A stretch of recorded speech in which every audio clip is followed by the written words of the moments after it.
We often say something is wrong with our attention now, that we cannot focus like before, that our mind feels scattered, restless, impatient.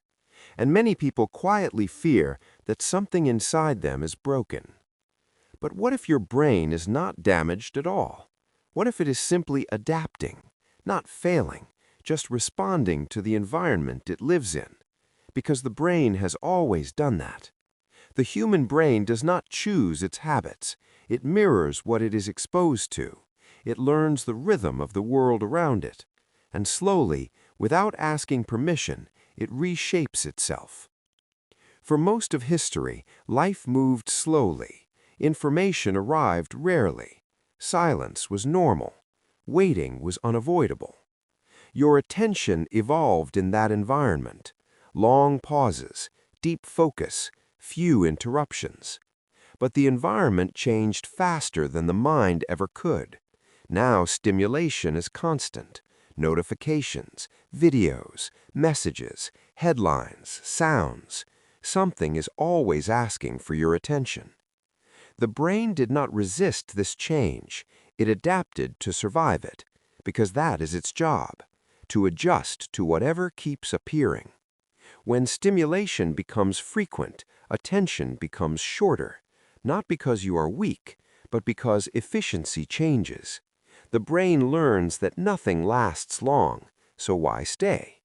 It begins scanning instead of settling, sampling instead of staying, moving instead of resting.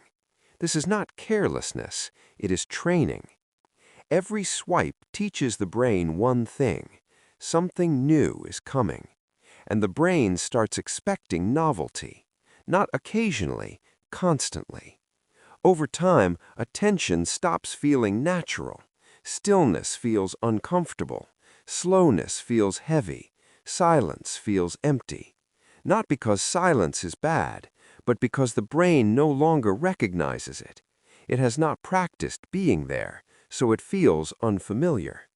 This is why focusing now feels like effort. Not because thinking became harder, but because stimulation became easier. The brain always chooses the cheapest reward, the fastest relief, the quickest signal of meaning, and modern stimulation offers all three instantly. A notification gives a small sense of importance. A video gives a small sense of excitement. A scroll gives a small sense of movement. None of them last. But the brain is not built to care about lasting. It is built to respond. So it responds again, and again, and again. Slow attention begins to feel unnatural.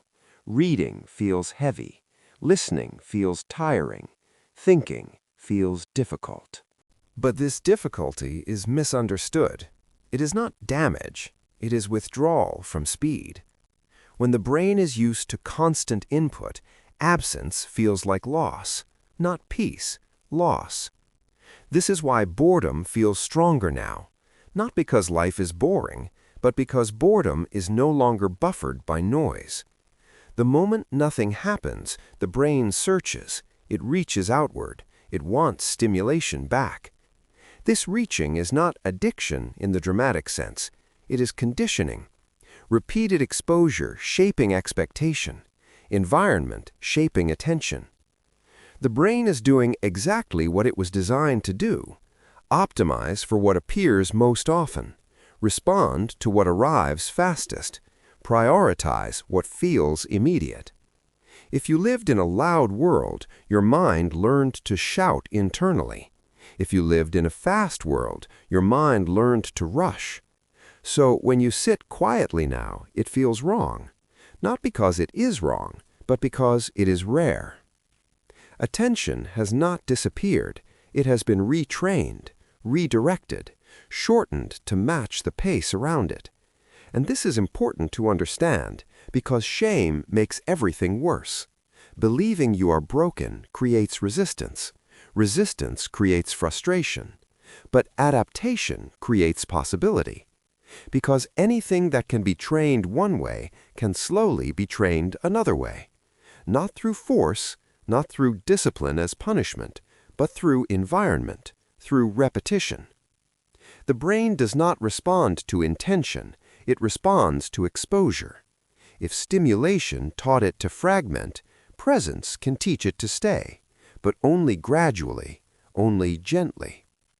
Focus does not return through effort, it returns through safety, through slowness that does not demand performance, through moments without urgency.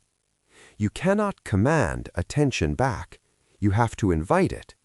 At first, it will resist, it will feel restless, it will want escape. That does not mean you are failing. It means the brain is unfamiliar with stillness again, like a muscle not used in a long time, weak not from damage, but from neglect. The modern world rewards reaction, not reflection, speed, not depth, response, not understanding. So your attention followed those rewards. That is not a moral failure, that is learning. And learning can change. Not instantly, not dramatically, but quietly. A few minutes of uninterrupted presence, a moment of doing nothing, a task completed without switching. These moments seem small, but to the brain they are signals, signals that say this pace still exists. Over time, the brain begins to trust slowness again, not because it is forced, but because it is repeated.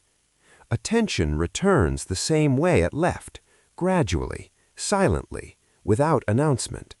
One day you notice you stayed a little longer, thought a little deeper, felt a little calmer. Not because you fixed yourself, but because you stopped fighting the adaptation. You understood it. Your mind was not breaking, it was learning the language of its environment. And when the environment changes, the language can change too. Nothing is wrong with you. You are not weak. You are not incapable of focus. You are simply living in a world that never stops speaking. And attention, like any listener, eventually becomes tired. Sometimes what it needs is not more effort, but less noise. Not a solution, not a system, not another optimization, just space.